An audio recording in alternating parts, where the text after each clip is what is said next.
is Foxhole Flash, bringing you the latest news from across the Siva Valley War Zone.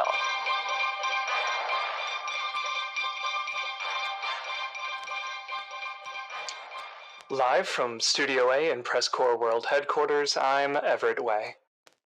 It's currently day 649 in the 95th conflict of the war. Colonials have secured 17 major territories with the Wardens in control of 20.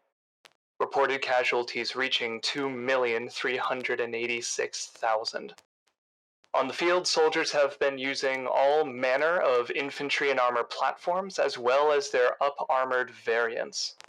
This war is still ongoing in the final tech stages, and though this conflict is among one of the longest to date, there is still no discernible victor nor end of conflict in sight. The PressCorps rocket watch level has been elevated recently from level 4, waiting, to level 3, assembly. The PressCorps has confirmed that at least one rocket site has been built. It may take some time for the necessary technology to become available for that faction. In the meantime, consider distancing critical supplies and high-value assets from dense industrial clusters and other strategic points that will likely be targets in the event of a rocket launch. Again, the PressCorps rocket watch level has been elevated to level 3, assembly, and construction is underway. For the weather, the PressCorps Weather Service has issued a winter weather watch for the following regions: the Deadlands, as well as all 6 surrounding regions. Light snow has begun falling and conditions are not currently harmful to the body. Vehicles are at light risk of freezing when left unattended for long periods of time. Rivers and shorelines have not frozen over. Shelter or campfires are not necessary at this time, though they are advised for comfort and extended trips away from shelter. There is a chance for the snowstorm to get worse or subside completely. Again, a winter weather watch has been issued for the Deadlands and all 6 surrounding regions. For countless years, war has flared across among the people of the proud Sivish Empire and of the brave Velian Republic. Since the Great War, we have seen the full creativity of humanity brought to focus in the sole act of the destruction of these opposing factions. Engineers and researchers alike in a veritable arms race, developing new tools and mechanics to outgun, outsmart, or even just outlast their enemies. From small skirmishes in isolated regions, this war has started, now encompassing the entire expanse of southern Siva. We've seen the scale of this Siva Velian conflict expand unfathomably, with technology of warfare reinvented again and again. Even now, with basic infantry rifle platforms split between the 2 factions, with nothing to say for the unique variations of vehicle and armor, new weapon platforms continue to emerge. The tactics and strategies within this conflict evolve continuously to match it. From infantry standoffs to artillery bombardments to tank line brawls, from small partisan ops to full-scale explosive rocket launches like the Jade Cove incident. This long war has seen highs and lows and every shade of red in between. With whispers of new inventions from both factions' R&D groups on the horizon, the current conflict is seeing a resurgence of activity, both sides eking for every territorial and morale advantage to prime themselves for what's to come. As such, the war has stalemated nearly at the center lines where the conflict began, with the Warden army holding slightly more territory as of this report. How long this will hold and who will push back remains to be seen. To dive into more detail on one of those front lines, we have a live report from one of our senior Warden correspondents, Sam Clease. Sam, you're here in the studio or you're coming through on radio. Where are you currently? Can you hear us? Hello, this is Sam Clease. I'm currently in the border between Soto Bank and the Filament. Right now, I'm currently hiding in a bush. As you might hear from the combat, there's lots of gunfire going on, but no one is dying. Yeah, not much has been happening. I've been sitting in this bloody bush for 3 days, and nothing has happened. I've been watching the progress. There has been no progress. Nothing is happening. There's been gunshots, there's been explosions, nothing has changed. Like we said before, a true stalemate. You said that there's a lot of gunfire, but not a lot of dying. Is that a statement for the weapons being used or the skill of the combatants? Evan, I'm going to be completely honest with you. These guys do not know how to use their weapons. They have been shooting each other for the last 24 hours. I swear to God, no one has died. This this isn't even, like, newsworthy. I have been sitting here. I have been wanting someone to die because there is nothing to report. You know, they built some trenches. I was like, oh, great, trenches. Now they can get something going on the way. But no, they don't even sit in the trenches. They're just sitting outside the trenches on the cliff. They're not even sitting in the trenches. They're not using trenches. They're not even shooting each other in the trenches. They're just sitting around the trenches. I see, and I can understand the frustration as a reporter coming from that. I'm hearing in the background some artillery fire. Has the artillery been effective in that region? You know the answer, Everett. You know the answer. Why did you even ask that? Of course they're not hitting anything. There's been artillery, but no one has seen the explosions. They're probably shooting bloody the Deadlands, for all I know. Because, honestly, let's be honest here, no one is going to get hit by artillery if they can't even shoot each other with rifles. Understandable. Do you think this is possibly psychological warfare, both sides with suppressing fire, possibly to scare the other without effective casualties? If this is psychological warfare, the only person who is being psychologically tortured is me. I have been sitting here for 3 bloody days. This sucks. This is the worst front. Why was I assigned here? Everett, tell me. Why was I sent here? You were sent there to report on the front, and it sounds like you were doing an excellent job of telling us exactly what's happening up in your region. Can you give us a broader scope of what you're looking at? You said you're in between 2 towns near Filament. Is that right? Yes, that is correct. I am between 2 towns that are completely empty. Right, and this is up in Speaking Woods. Yes. Yes, good job. Yes, Soto Bank, I haven't been there because the colonials keep shooting at me. And STEM, I have been in there, but the wardens keep making fun of me. I understand. So at that point, it might be a blessing to be hiding in a bush and watching this conflict happen, as opposed to being a part of the conflict directly. With no deaths. Yes. Yes. Yes, there is no deaths. Oh. Go home. Sam, thank you very much for your report. Sam, we're gonna have you. Sam, we're gonna have you stay out at that front until some casualties happen. We're gonna have to stay. Have you stay there until we have a verifiable report of conflict happening. Until then, keep that bush warm. Everett. I hate you. Get me out of here. We'll send someone to relieve you as soon as we get a new reporter. I'm going. Do you know how much they're paying me? You know what, the viewers? Do you know how much they're paying me? They're not. He's not paying me. I haven't been paid in months. This has been nothing. Thank you, Sam. We seem to be losing you, Sam. Apologies for that.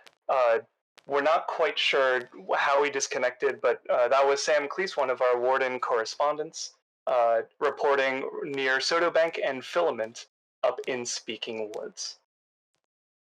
We're going to try to reconnect with our correspondents. Until then, we are going to take you to a music break. Stay tuned. We will have more news coming very shortly.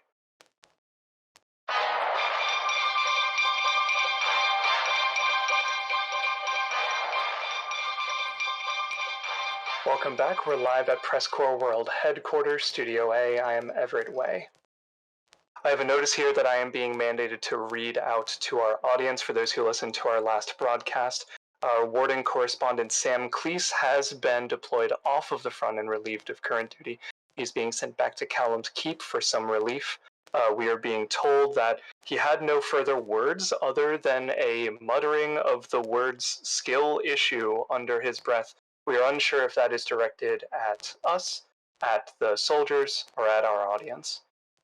As journalists, we are here to report what happens. Interpretation of that news is up for our audience to decide. We heard from our reporter at Sam Clease in the north at Speaking Woods. We now have some news from other active front lines. In Callahan's Passage, this is the territory with the most activity and the highest death count this war so far, with 159,000 warden casualties to 158,000 colonial casualties. Colonials currently control the core of the region, with a recent invasion only weeks ago.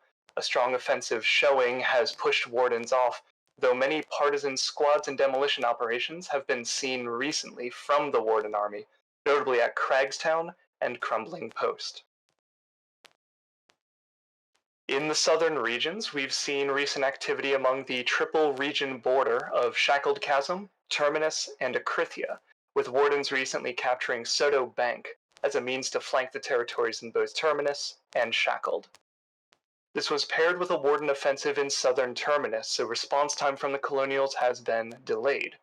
That offensive, on the other hand, has seen little ground gained past the borderline, as Colonial troops prioritize defending their southern border over their western. And finally, for our region reports, we go to the Deadlands in the center of the Siva Valley, where we have our Colonial correspondent Lucas Parker staged to tell us more details of what's been going on. Lucas, can you hear us? Yep, coming in loud and clear through the field backpack. Thankfully, I've been issued one. I was attached to a, I hesitate to call it, qualified. There's a small colonial armored battalion that has been dispatched to the Deadlands. You can hear the armored combat going on around me. And this is mostly because the Deadlands actually isn't defended. The Colonials had a break-in a day or two ago, and have since been nothing but maneuver warfare throughout the entirety of the Deadlands. And Day has just broken here in the Siva Valley area. So both teams' tanks are becoming more active. From what I've seen, the Wardens have at least 2 heavy tank destroyers. There's a chieftain in play, actually getting shot at the moment. At least 1 Silverhand and 1 other outlaw. And if you're familiar with it, the northern side of Deadlands, just south of Callahan's Gate, in between Callahan's Gate and Iron Den, there is a group of railway cars left alongside the road. As is, the Wardens are currently using them as cover, and that is deeply slowing the Colonials' advance. Colonials just having unlocked their light tanks, well, they kind of need that open field to use their speed. Not to say that they aren't getting to use them, but I'm sure they'd appreciate it much more if those railway cars weren't there. I see. A good picture you paint of the battlefield here. So it sounds like most of the conflict, because of those rail cars that are blocking that open terrain, has been relegated to the road line in between Callahan's Gate and Iron's End. Is that right? Interestingly enough, no. They're actually serving more as a dividing wall between what is basically 2 separate fronts. The Colonials have actually pushed up with earthworks towards the right side of these railway cars and are engaging the lighter tanks such as the Outlaw over there, while the heavy tank destroyers are holding down the road from Colonial heavy armor like Bardaches that are present. Another thing that's actually important to take note is that in front of the boxcars there is a pile or 2 of flatbed rail cars that are about infantry height. The Colonials have been using those as cover to press back the Warden tanks' advance. So, as is, the Wardens are having a hard time coming around these railway cars. They basically only have 2 separate options. There is no in-between. And the Colonials are swapping back and forth between them as well, though with the position of the earthworks, Colonial tanks do have a much harder time engaging on what would be the Colonials' right side of the front. Understood. And I just want to clarify something for our listeners. We're talking about boxcars and flatbed rail cars here. These are abandoned rail cars that are not in service currently. This roadway in between the two areas, between Callahan's Gate and Iron's End, has recently been seen as a graveyard for these rail cars used in the past. They are currently inactive for railways, but clearly active in the heavy warden push here. One of the Kroneskas has lost its main gun. It is disabled. It's an HTD and a Silverhand, getting some lucky bounces here, but I don't know if they'll be able to recover it. Silverhand and HTD are backing off slightly. That light tank is still not destroyed. HTD has been tracked. Seems like Colonial Armor has actually put on enough pressure to drive them back. The light tank is still yet to be destroyed. It's now heavily covered by the Colonials. We'll see how this goes. A Warden armor push and then a back off for a quick attempted kill, it seems. Correct. That's what it looks like. Though I think with the HTD getting tracked, they had that immediate fear. I think they just cracked under the pressure. Had they gotten maybe one or two more hits on it. Oh, the outlaw coming in. A flanking maneuver along the right side from that other front. Seems the Colonials have actually lost their infantry presence along that dividing factor of rail cars. Towards the enemy just to the west. As is, it doesn't seem like Colonial Armor is putting up much of a fight against that outlaw. And the HTD's moved back up, having repaired. I don't think this light tank's long for this world. Still getting lucky bounces though. I don't know if you can hear them. The light, there it goes. It wasn't long. It's kind of hard to stop a heavy tank destroyer and two other tanks from taking out a light tank. They are fragile. But it was a very valiant effort, the Colonials, to try and keep that thing alive. I think they may have had that outlaw not jumped on the opportunity there, but not enough attention being paid to that right side. I think that's what threw it for them. That's what got that light tank lost. I see. It sounds like a very active front line with constantly changing variables and just parameters. Everything has to be in constant balance there for both sides. It seems like the Colonials lost the balance just enough to lose one light tank, but not lose anything in return. You said that Outlaw dove into the earthworks, over the earthworks? Correct. It was actually inside, about halfway inside of the trenches, running down the trench line, and I think using its hull gun to clear it as it advanced. The Wardens have now actually taken that set of earthworks. They control that trench line, which actually has allowed their infantry to push up past the railcar barrier that the Colonials were using to their advantage. Warden Armor still hasn't pushed past that, and I can't particularly blame them. I wouldn't want to either. As far as the Colonials have armor-wise, there is some heavy armor presence as well as medium armor presence. Not something that two heavy tank destroyers can't deal with, but it is enough to deter them to an extent. Another armor brawl going on between a Bardache and a Silverhand. The HTD is slow behind. Not quite sure what the Bardache's plan here is. I think he's actually retreating. Lucas, I'm gonna have to interrupt here. We are getting an emergency broadcast signal from the studio to override our live broadcast from the front line in order to bring fairly important news. Before we head off, do you have any last minute things to say before we break to our second broadcast? Well, I'll be here if you need me and give you continued coverage.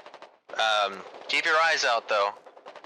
This war is ever evolving, anything could change, and if I know anything about these interrupting news segments, then usually they bring something that you're either really excited to hear or you're really upset about. So we'll see how this goes. We'll see how it goes. I'm getting, this is breaking news coming in this very moment. This has been, Lucas, thank you very much for reporting.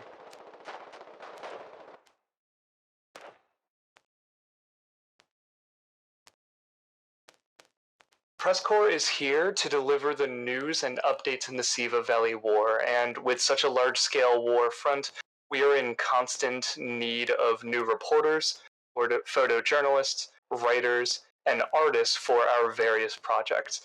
If you like what you've heard here and are interested in joining the PressCorps, visit our Discord link below. If you're interested in contributing without becoming a full member, we are currently seeking more volunteers for our Storm Chaser project, wherein our group of volunteers stay off-air and report on us weather conditions from around the battlefield. Again, for all questions and inquiries, please visit us at PressCorps Discord, link below. Thank you for tuning in. We're going to take you back to the music, though most of us here may be hearing an emergency broadcast from our Foxhole developers. This has been Everett Way live from PressCorps World Headquarters, WPRSS 121.5 PressCorps. Thank you very much for tuning in, and have a good night. PressCorps is a non-profit creative collective of artists, reporters, and players from the MMO video game Foxhole by Siege Camp. Our mission is to engross our audience in and amplify the stories of this unique war ecosystem. The PressCorps was founded in early 2018 by former PlanetSide 2 Radio Free Araxis host, Captain in Arms. It is a separate community entity and is in no way representative of Siege Camp. For more information, visit the PressCorps Discord through the link below.